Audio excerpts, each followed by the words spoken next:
The morning started like any other terrible morning had started for the past 3 months. Claire woke up feeling like someone had drained all the energy from her body overnight. Her joints ached, her head pounded, and even the simple act of sitting up in bed felt like climbing a mountain.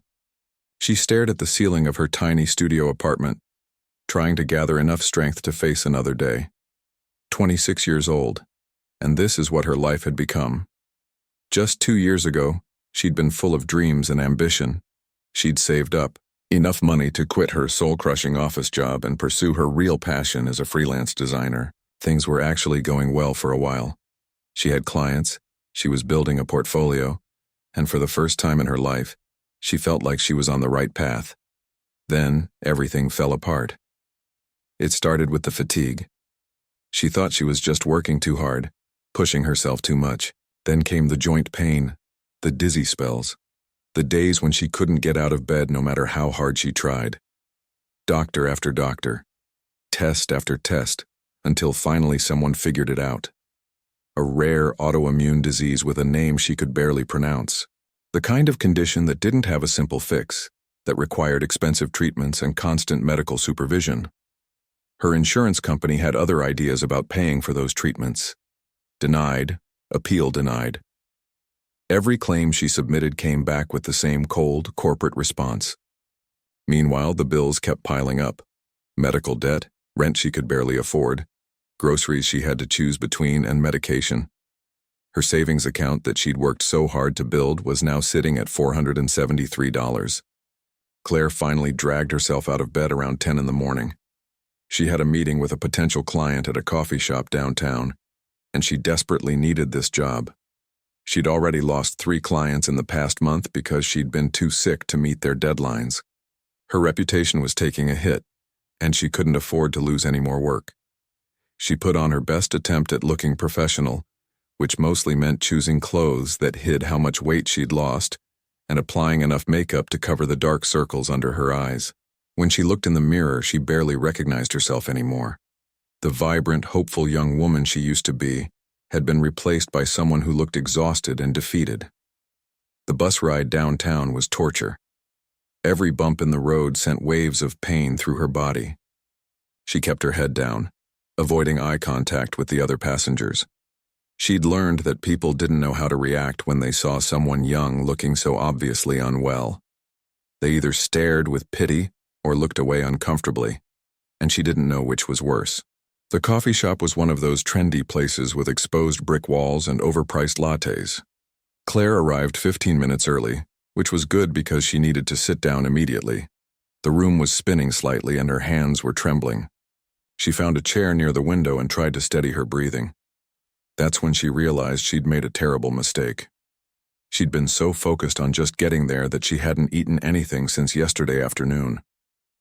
Her blood sugar was crashing, and she could feel another dizzy spell coming on.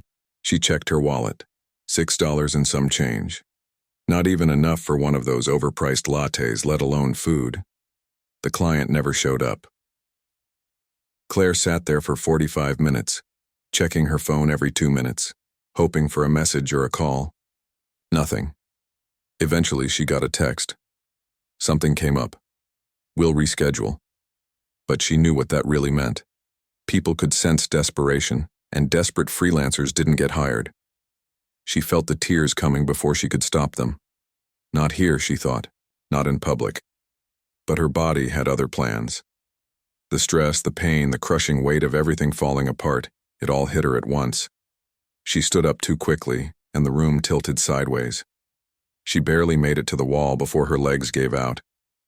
She slid down, sitting on the floor with her back against the exposed brick, trying desperately to keep it together. People were staring now. Of course they were. A young woman having a breakdown in the middle of a coffee shop. That was entertainment for some people. Claire closed her eyes and focused on breathing. In and out. Just get through this moment, then the next moment, then the one after that. That's all she could do anymore. Survive one moment at a time. Excuse me, are you okay? The voice was gentle, concerned. Claire opened her eyes to see a man crouched down near her. He was probably in his early 30s, dressed casually in jeans and a plain hoodie. Nothing fancy or intimidating about him, just someone who looked genuinely worried. "I'm fine," Claire managed to say, which was obviously a lie. "Just need a minute." "You don't look fine," he said simply. "When's the last time you ate something?" The directness of the question caught her off guard. "Yesterday," she admitted quietly. The man stood up and walked away. Claire thought that was the end of it, that he'd done his good deed by asking and now he could go back to his life with a clear conscience. But he came back less than 2 minutes later with a bottle of water and a sandwich. "Here," he said, sitting down on the floor next to her like it was the most normal thing in the world. "Eat this. Don't argue with me."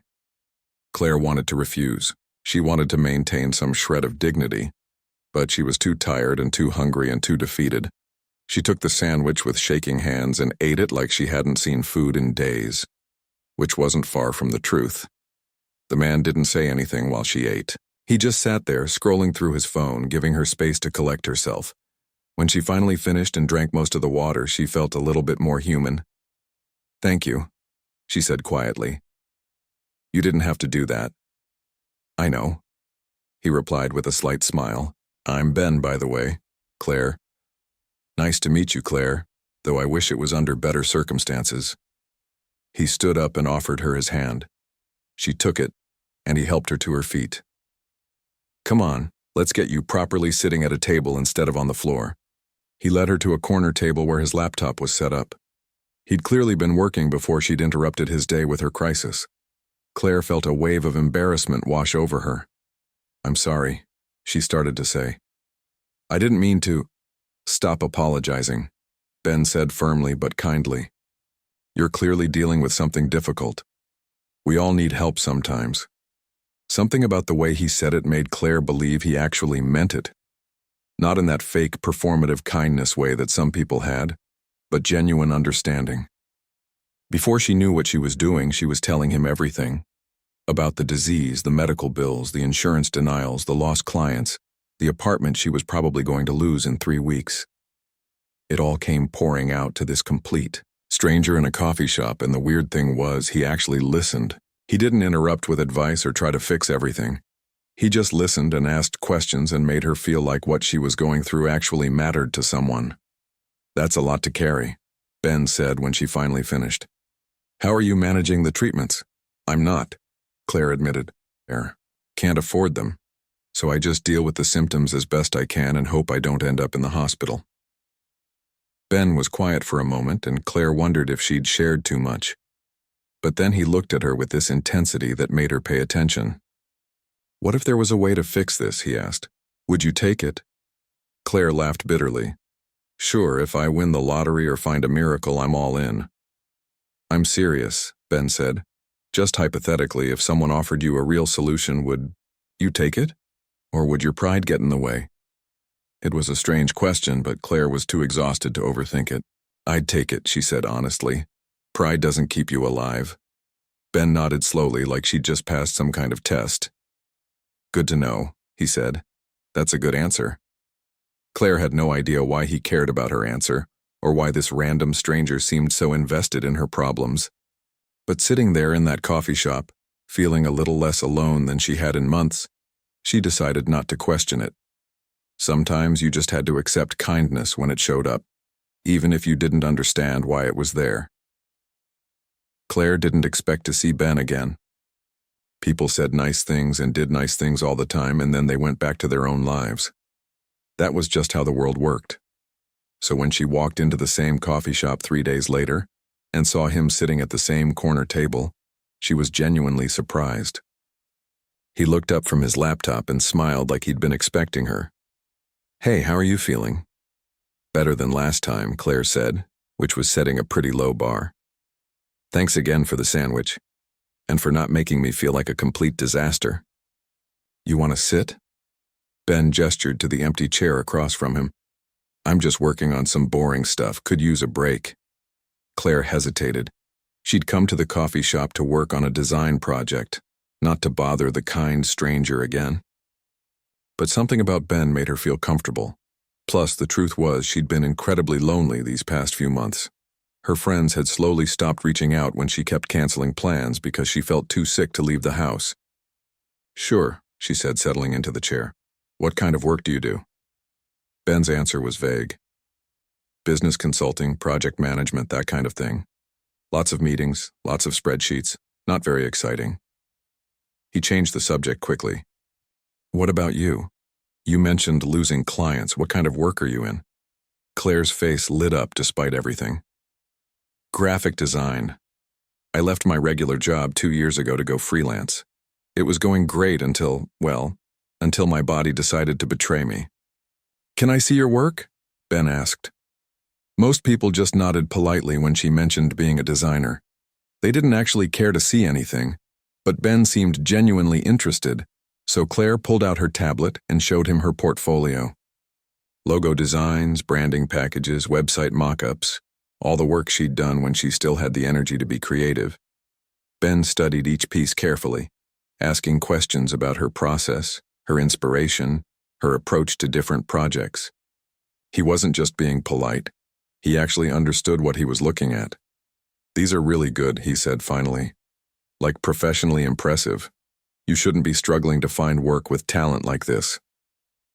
Yeah, well, talent doesn't matter much when you can't meet deadlines, Claire said with a bitter laugh. I had to back out of 3 projects last month. Word gets around fast in the freelance community. They talked for over an hour about design, about the challenges of freelance work, about life in general. Claire found herself laughing for the first time in weeks. Ben had this dry sense of humor that caught her off guard, and he told stories about terrible clients and ridiculous project requests that made her feel less alone in her struggles. When she finally left, she felt lighter somehow, like maybe everything wasn't completely hopeless. The next week fell into an unexpected pattern. Claire would go to the coffee shop to work, and Ben would be there. They'd end up talking, sharing a table, showing each other what they were working on. He became a familiar presence, something steady in her otherwise chaotic life. One afternoon, Ben set down his coffee and looked at her seriously. I want to run something by you, a business proposition. Claire's stomach tightened. Here it comes, she thought. The catch, the moment when the nice guy reveals what he actually wants. The company I work with needs a designer for a major project, Ben continued.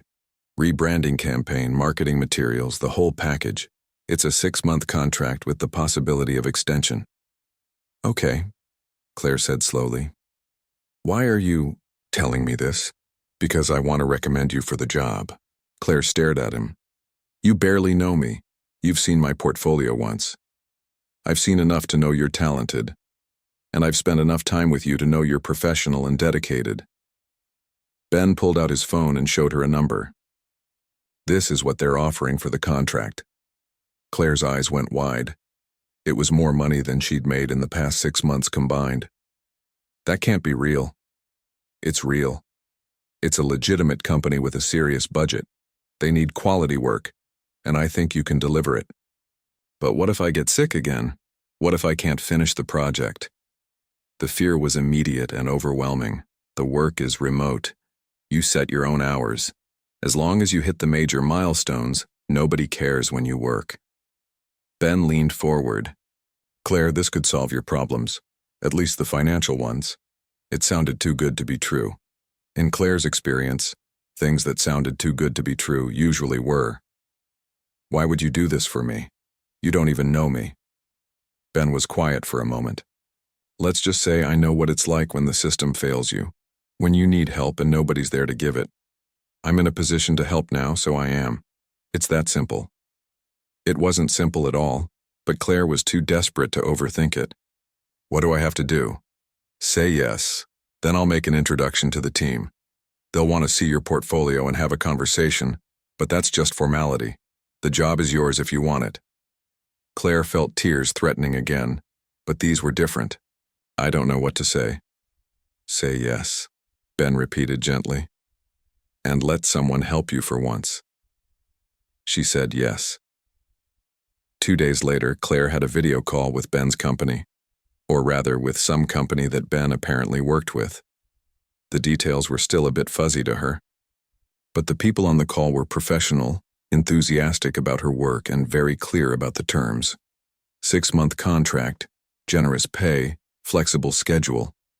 They even mentioned that the company had excellent health benefits for contractors, which seemed unusual, but Claire wasn't going to question it. She signed the contract that same day. The first payment hit her account 3 days later. Claire stared at her banking app, refreshing it multiple times to make sure it was real. It was real. For the first time in months, she could breathe. She could pay her rent. She could buy groceries without doing mental math in the store. She could afford her medication. She met Ben at the coffee shop that afternoon with tears streaming down her face. "Thank you," she said, not caring who saw her crying. "You saved my life. Literally. I was going to lose everything." Ben looked uncomfortable with her gratitude. "You're going to earn every penny of that contract. They wouldn't have hired you if you weren't talented. But you made it possible. You opened the door?" "Maybe," Ben admitted. "But you're the one who has to walk through it and do the work." Claire wiped her eyes. "I won't let you down. I promise." "I know you won't." The project turned out to be everything Ben had promised and more. The company was some kind of healthcare technology firm, which felt weirdly appropriate given Claire's situation. They wanted a complete rebrand that felt more human, more accessible, more focused on the people they were trying to help rather than the technology itself. It was the kind of meaningful work Claire had always dreamed of doing, and for the first time since her diagnosis, she had the financial stability to actually focus on doing it well. But there was something else that came with the contract. The company had arranged for her to meet with a medical specialist, someone who worked with their healthcare division. They claimed it was standard for all contractors, to make sure everyone had access to proper medical care. The specialist took one look at Claire's medical history and made some calls. Within a week, she had appointments scheduled with doctors who actually knew how to treat her condition. The company's insurance covered everything, no questions asked, no denials. The treatment started almost immediately. Real, effective treatments that she'd been denied for months. Claire could feel the difference within weeks. The fatigue lifted slowly. The pain became manageable. She had energy again, hope again. She tried to talk to Ben about it one afternoon at their usual table. "Did you arrange all of this, the medical stuff?" Ben looked at his laptop screen. "The company has good benefits. That's all." "Ben, come on. This doesn't just happen. Companies don't usually care this much about contractors." "Some do," he said simply. "Maybe you just got lucky."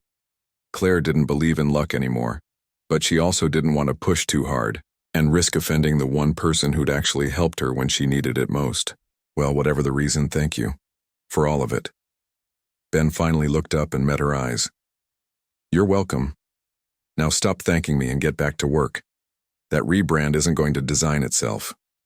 Claire laughed and opened her own laptop. But she couldn't shake the feeling that there was more to this story, more to Ben than he was letting on. The question was, did she really want to know what she was missing? For now, she decided it didn't matter. She was healthy. She was working. She was surviving. Sometimes that had to be enough. The email arrived on a Tuesday morning, and Claire read it 3 times before it actually registered. The company wanted her to come to their headquarters for a meeting, something about presenting the rebrand concepts to the executive team and discussing the next phase of the project. She'd been working remotely for almost 2 months now, and honestly, she'd gotten comfortable with it. Video calls were easy. She could control her environment, take breaks when she needed them, and nobody had to see her on her bad days. The idea of going to an actual office, of being around people in person, made her nervous. But this was part of the job. She'd signed up for this. The address they sent her was in the business district downtown. Claire mapped it the night before and felt her stomach drop. The building was one of those massive glass towers that dominated the skyline, the kind of place where actual important companies had their headquarters. She'd assumed Ben's company was some mid-sized tech startup, the kind of place that had a cool office with beanbags and free snacks but wasn't exactly a household name. This address suggested something very different. Claire stood in front of the building at 9 in the morning, wearing her best attempt at professional clothing and carrying her portfolio in a leather case she'd bought specifically for this meeting. The lobby alone was intimidating. Marble floors, modern art on the walls, a reception desk that looked like it cost more than her entire apartment. She walked up to the receptionist, trying to project confidence she didn't feel. "Hi, I'm Claire Thompson. I have a meeting with the marketing team." The receptionist's perfectly polished demeanor shifted slightly when she heard the name. Her eyes widened just a fraction. "Oh yes, Ms. Thompson. We've been expecting you." She picked up her phone and made a quick call. "Someone will be right down to escort you." Escort her? That seemed excessive for a freelance designer. A woman in an expensive suit appeared within minutes. "Ms. Thompson, I'm Angela Chen, VP of Operations. Welcome to LifeTech Solutions." LifeTech Solutions. The name hit Claire like a punch to the gut. LifeTech Solutions wasn't some mid-sized startup. It was one of the biggest healthcare technology companies in the country, the kind of company that got written about in major business publications, the kind of company with a CEO who appeared on magazine covers. "I'm sorry," Claire stammered. "Did you say LifeTech Solutions?" "Yes, didn't anyone tell you?" Angela's professional smile faltered slightly. "You've been working with us for the past 2 months." Claire's mind raced. How had she not known this? How had she not figured it out? The generous contract, the incredible health benefits, the high-level marketing project, it all suddenly made sense. And it all made her feel incredibly small and out of her depth. Angela led her to the elevator, making small talk that Claire barely heard. They went up and up and up. When the doors finally opened, they were on one of the top floors. The executive floor, based on the expensive furniture and the hushed, important atmosphere. "We're just in here," Angela said, leading her down a hallway where everyone they passed seemed to know exactly who Claire was. People nodded at her, smiled at her like she was someone important. It was deeply unsettling. The conference room had floor-to-ceiling windows overlooking the entire city.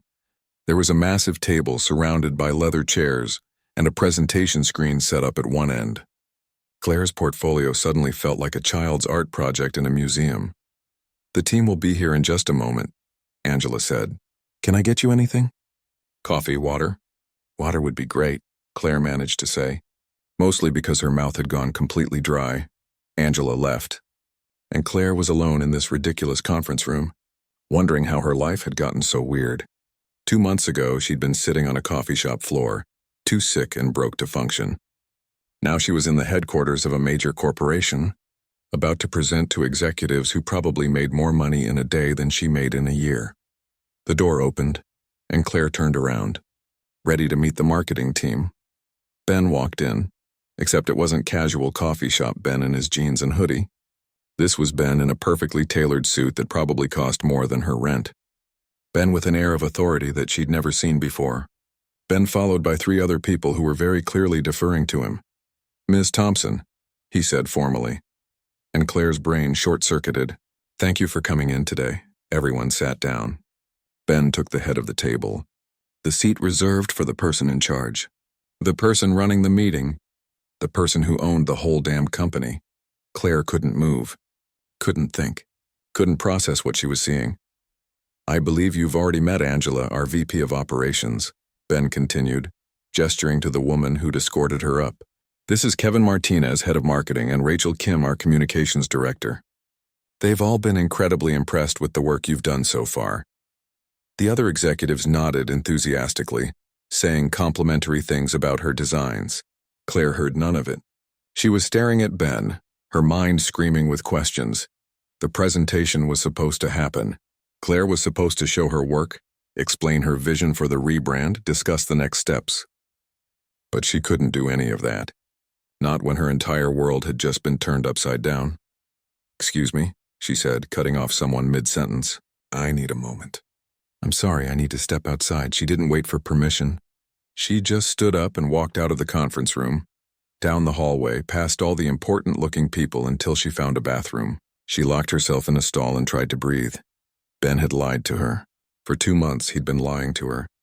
He wasn't some mid-level consultant who happened to know people. He was the CEO.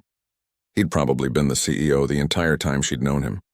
Every conversation they'd had, every coffee shop meeting, every moment she'd confided in him about her struggles. He'd known exactly who he was and had chosen not to tell her. The bathroom door opened. "Claire?" It was Ben's voice. "I know you're in here. Can we talk?" "You're in the women's bathroom," Claire called out, not moving from her stall. "I'm aware. I also don't care. I figured we need to have this conversation somewhere private." Claire took a shaky breath and came out of the stall. Ben was standing by the sinks looking uncomfortable but determined. "You lied to me," Claire said. "For months, I didn't lie. I just didn't correct some assumptions. That's the same thing." Claire felt anger rising up, replacing the shock. "You let me pour my heart out to you. You let me tell you about my medical bills, my struggles, everything. And the whole time you were the CEO of the company paying my medical bills. How is that not lying?" Ben ran a hand through his hair, messing up his perfectly styled corporate look. "Because if I'd told you who I was that first day in the coffee shop, you wouldn't have talked to me. You would have seen me as someone with money and power, not as someone who actually cared about your situation. Maybe I deserved that choice." "You're right," Ben said quietly. "You did deserve that choice. And I took it away from you because I was scared you'd refuse help if you knew where it was coming from." Claire leaned against the sink, feeling exhausted. "Why did you help me? And don't give me some vague answer about being in a position to help. Nobody does this much for a stranger." Ben was quiet for a long moment.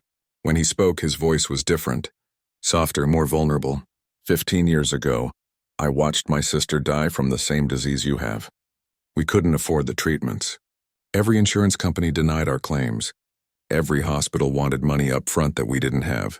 She was 18 years old and she died because the system failed her. Claire's anger faltered. "Ben, I built this company because of her. Life Tech Solutions exist because I couldn't save my sister, but I could damn well make sure other people didn't die for the same reason. Every treatment protocol we develop, every insurance reform we lobby for, every patient we help, it's all because of her." He looked directly at Claire, and she could see the pain in his eyes. "When I saw you in that coffee shop struggling with the same disease, being failed by the same broken system, I couldn't just walk away. I had the power to help this time. I had the resources, the company, the connections. How could I not use them? So I was what? Some kind of redemption project for you?" "No," Ben said firmly. "You were a person who needed help, and I was a person who could give it. That's all." "That's not all, though. You could have just arranged for treatment anonymously. You didn't have to become my friend, hang out with me, make me trust you." Ben's expression shifted to something Claire couldn't quite read. "I didn't plan that part. I just wanted to make sure you were okay, check in on how things were going. But then I actually got to know you. I enjoyed talking to you. You treated me like a normal person, not like a CEO or someone to impress. Do you know how rare that is?" Claire wanted to stay angry. She wanted to feel betrayed and used. But looking at Ben standing in this bathroom, his expensive suit all wrong for the intimate honesty of the conversation, she found her anger dissolving into something more complicated. "I feel like an idiot," she said finally. "Like everyone in this building knows something I didn't. Like I've been performing in a show where everyone else knew the script except me." "I know. And I'm sorry. I should have told you before today." Ben moved closer but kept a respectful distance. "But Claire, everything else was real. The friendship, the conversations, my belief in your work, all of that was real. I didn't fake any of it.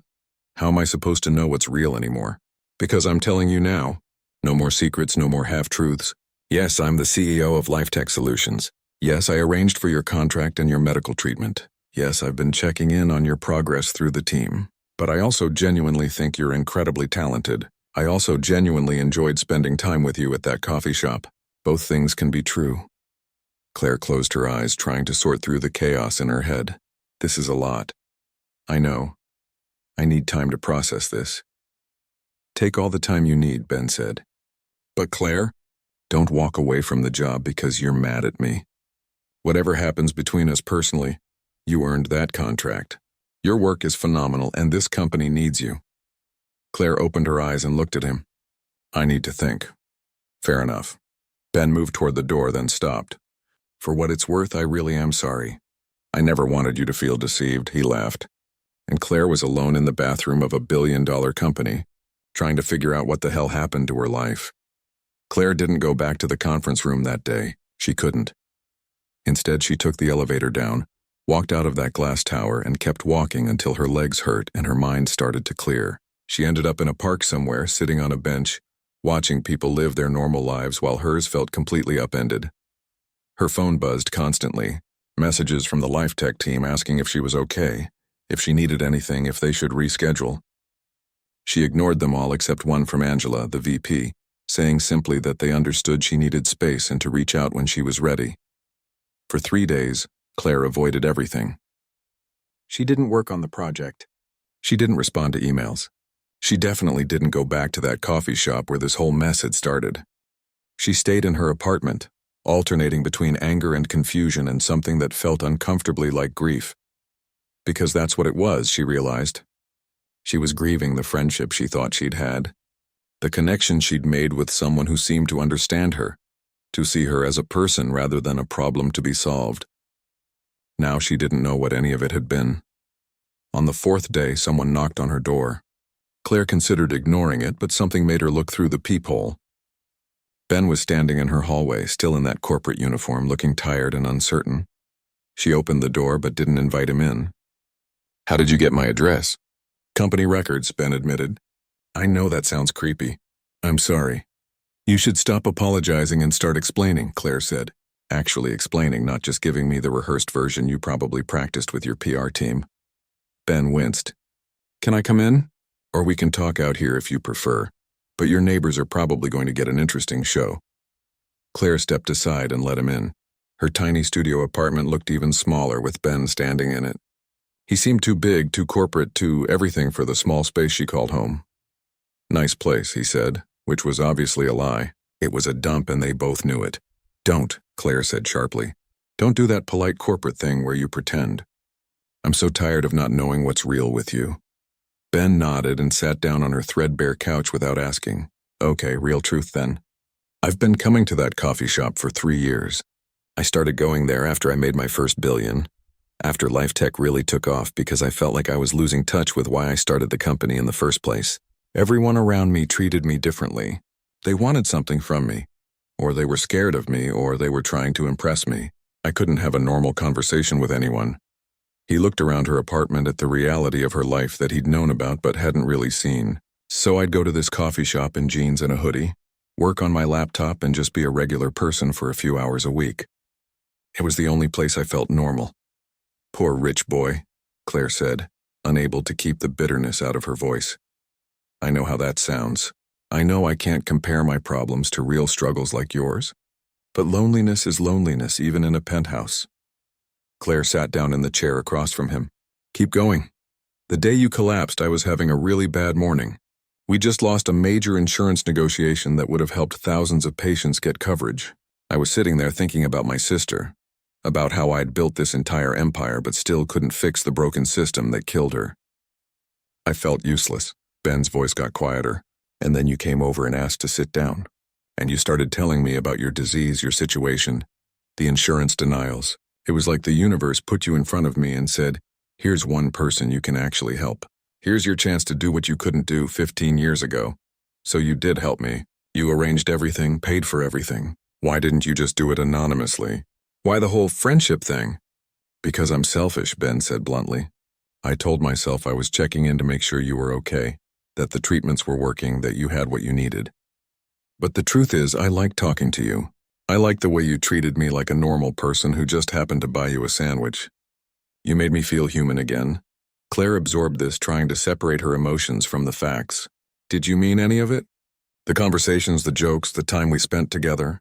"Every word," Ben said immediately. "That was the most real thing in my life. Everything else is contracts and board meetings and decisions that affect thousands of people. With you, I could just talk about design and coffee and stupid things that don't matter in the grand scheme but matter in the moment. I looked forward to those afternoons more than I looked forward to anything else. But you were still lying the whole time." "I was lying by omission," Ben corrected. "And I know that's just semantics, but I need you to understand. I never lied about who I was as a person. I just didn't tell you what I did for a living." "What you do for a living is a pretty big part of who you are," Claire pointed out. "Is it, though?" Ben leaned forward. "If I'd introduced myself as the CEO of Life Tech Solutions, you would have seen that title first. You would have treated me differently. You might not have even talked to me at all. Every opinion you shared, every conversation we had, It would have been colored by that knowledge. Claire wanted to argue, but she knew he was right. If she'd known who he was from the start, she never would have opened up to him. She would have been too intimidated, too aware of the power imbalance, too conscious of saying the wrong thing. "So what now?" she asked. "You've explained yourself. You've apologized. What happens next?" "That's up to you," Ben said. "I can disappear if that's what you want. Assign someone else to work with you on the project. Keep everything professional and distant. Or we can try to move forward with honesty from here on out. Move forward how? However you're comfortable with. As colleagues, as friends, as something else entirely. I just don't want you to walk away thinking that everything we shared was fake or manipulative, because it wasn't." Claire stood up and walked to her small window, looking out at the street below. "You have to understand how this looks from my perspective. You're a billionaire CEO who swooped in and saved the poor sick girl. That's not a friendship. That's a charity case." "You're not a charity case," Ben said firmly. He stood up too, coming to stand beside her at the window. "You're a talented designer who got screwed by a broken healthcare system. I had resources to help fix that specific problem.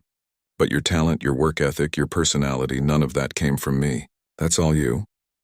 The contract, though, the job, you arranged that." "I opened a door," Ben said. "You walked through it and proved you belonged there. The team genuinely loves your work, Claire. I've seen the internal emails. They're not praising you because I'm the boss. They're praising you because you're doing exceptional work." Claire turned to look at him. "I need you to promise me something. Anything. No more secrets. No more omissions. If we're going to have any kind of relationship, professional or otherwise, I need complete honesty. Even the uncomfortable truths." "Deal," Ben said without hesitation. "Ask me anything right now." "I'll tell you the truth." Claire thought about it. "Did you arrange for my medical treatments before or after you gave me the contract?" "Before. I contacted our medical team the night I met you and had them pull together a treatment plan. The contract came later, once I'd seen your work and knew you were legitimately talented." "Did you ever pity me?" Ben considered this carefully. "At first, maybe. But pity turned into respect pretty quickly. You were dealing with impossible circumstances and still showing up, still trying to work, still pushing forward. That's not pitiable. That's admirable. Do you do this for other people? Play secret benefactor? The company has charitable programs, yes. But I don't personally get involved usually. You were different. Why was I different?" This question hung in the air between them. Ben looked at her for a long moment before answering. "Because you reminded me of her, my sister. She had the same fire, the same refusal to let her disease define her. She wanted to be an artist, and even when she was sick, she'd sketch and paint and create. She died with a paintbrush in her hand." His voice cracked slightly.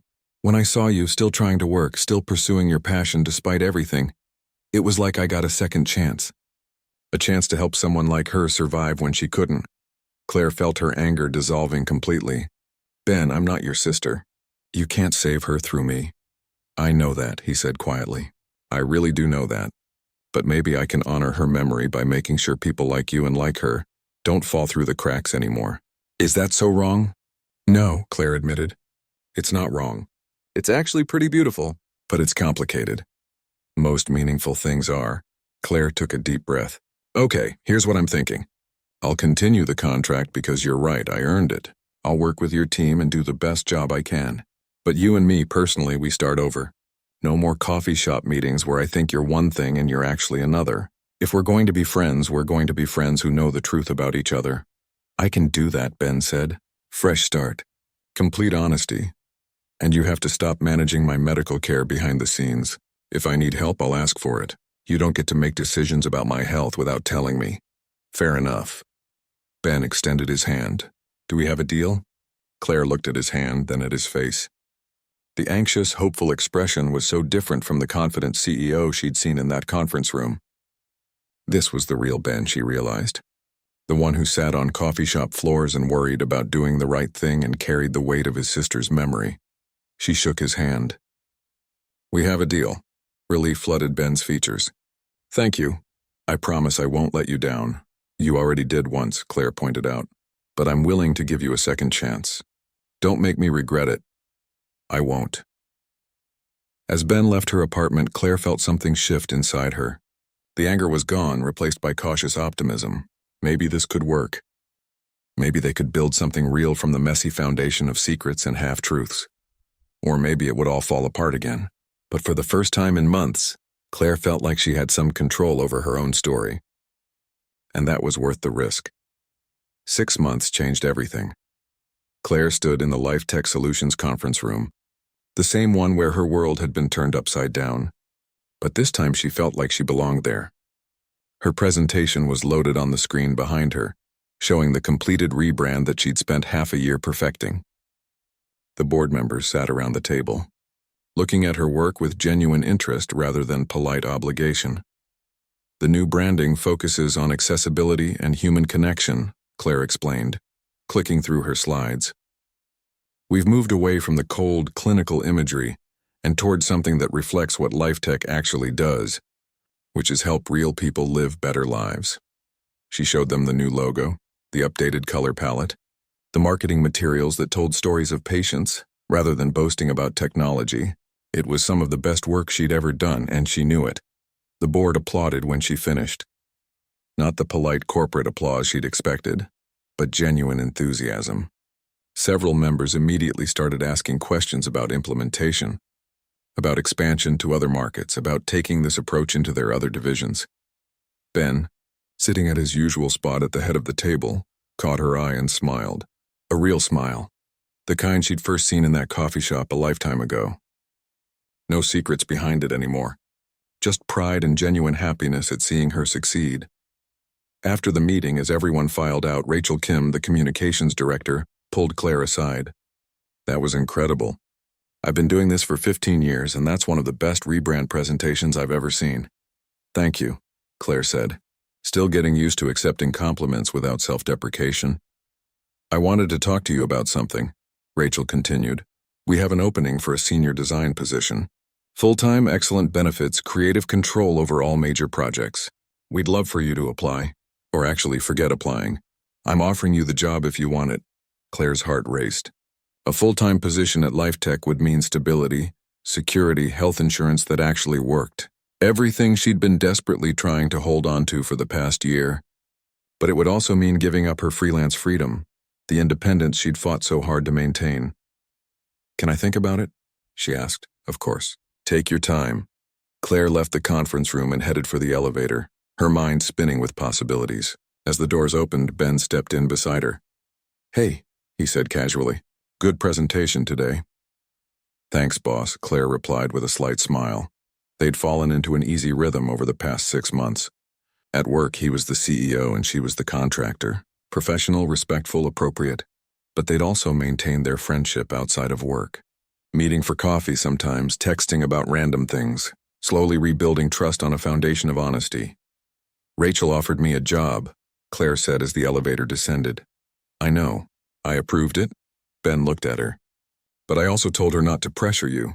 It's a genuine offer, but only if it's what you actually want. What do you think I should do? I think you should do whatever makes you happy, Ben said. If that's staying freelance and keeping your independence, great. If it's taking a stable position here, also great. There's no wrong answer. The elevator reached the ground floor and they walked out into the massive lobby together. It was late afternoon and the building was quieter than usual. Want to get coffee?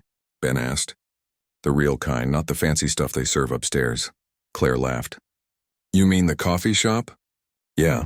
I haven't been back there since everything happened. Thought maybe it was time. They walked the 6 blocks to the coffee shop where it all started. It looked exactly the same. Like the entire world hadn't shifted on its axis since the last time Claire had been there. They ordered their drinks and sat at their old table in the corner. This feels weird, Claire admitted. Like going back in time but knowing everything we know now. Good weird or bad weird? Ben asked, still deciding. They sat in comfortable silence for a moment, watching other customers come and go. Claire noticed a young woman struggling with an overfilled bag and a laptop, looking stressed and overwhelmed. 6 months ago, that had been her. Your sister, Claire said suddenly. What was her name? Ben looked surprised. Lily, why? Because you talk about her sometimes, about what she meant to you and why you built the company, but you've never said her name. I thought she deserved to be more than just my sister. Ben's eyes got a bit misty. Lily May, she hated her middle name. Thought it sounded too country. He smiled at the memory. She wanted to be a muralist. She had all these plans to paint huge pieces on buildings around the city, to make art accessible to everyone, not just people who could afford galleries. She sounds amazing. She was. You would have liked her. She had your same stubborn streak, your same refusal to give up on things. Claire took a sip of her coffee. Can I tell you something without you taking it the wrong way? Sure. I'm grateful for everything you've done for me. The medical treatment, the job opportunity, all of it. But I need you to know that I would have survived without you. Maybe not comfortably, maybe not healthily, but I would have figured something out. I always do. Ben nodded slowly. I know that. I've always known that. Good. Because sometimes I worry that you see me as this person you saved, and that's not who I am. I'm just someone who got help when I needed it. That doesn't make me helpless. You're right, Ben said. And I'm sorry if I ever made you feel that way. The truth is, you probably saved me as much as I saved you. Claire raised an eyebrow. How do you figure that? Because I was drowning in my own company. I'd built this empire to honor Lily's memory, but somewhere along the way I'd lost sight of the actual people we were helping. Everything became about numbers and market share and quarterly reports. You reminded me why any of it mattered. He looked at her seriously. That rebrand you just presented? That's not just good marketing. That's the company I always wanted LifeTech to be. Human-focused, accessible, real. You didn't just design a logo. You helped me find the soul of this company again. Claire felt tears threatening, which was annoying because she'd promised herself she wouldn't cry today. Stop being so emotionally articulate. It's unsettling, Ben laughed. Sorry. CEO training includes a lot of therapy and communication workshops. They finished their coffee and walked outside. The sun was setting, casting orange light across the city streets.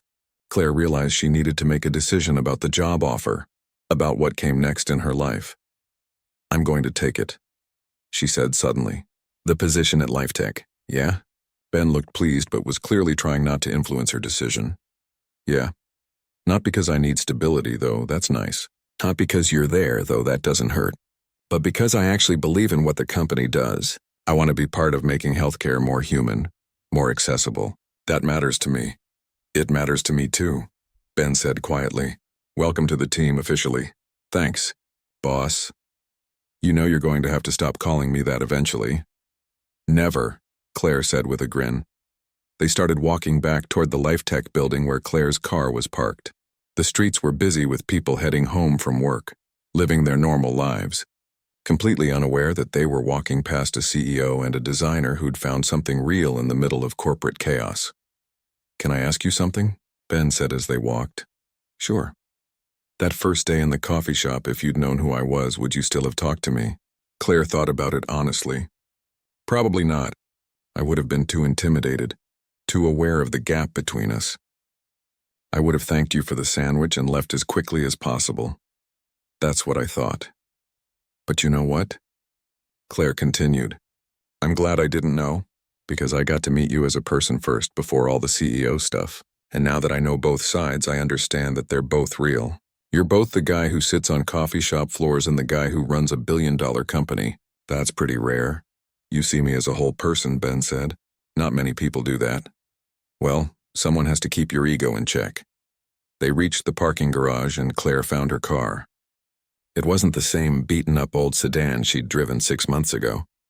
That one had finally died, and she'd been able to replace it with something reliable. Another small victory in a year of small victories. Hey, Claire, Ben said as she unlocked her car. Yeah? Thank you. For giving me a second chance. For seeing past the secrets and the mistakes. For being my friend. Claire smiled. Thank you for buying me a sandwich when I needed it.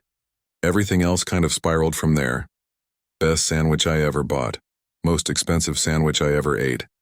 Considering how much guilt and complicated emotions came with it. They both laughed. And it felt good. Natural. Real. Claire drove home that evening thinking about how strange life was. 6 months ago, she'd been at her lowest point, sick and broke and convinced she was out of options. One chance encounter had changed everything, though not in the fairy tale way people might expect. She hadn't been saved by a rich man. She'd been helped by a friend who happened to have resources.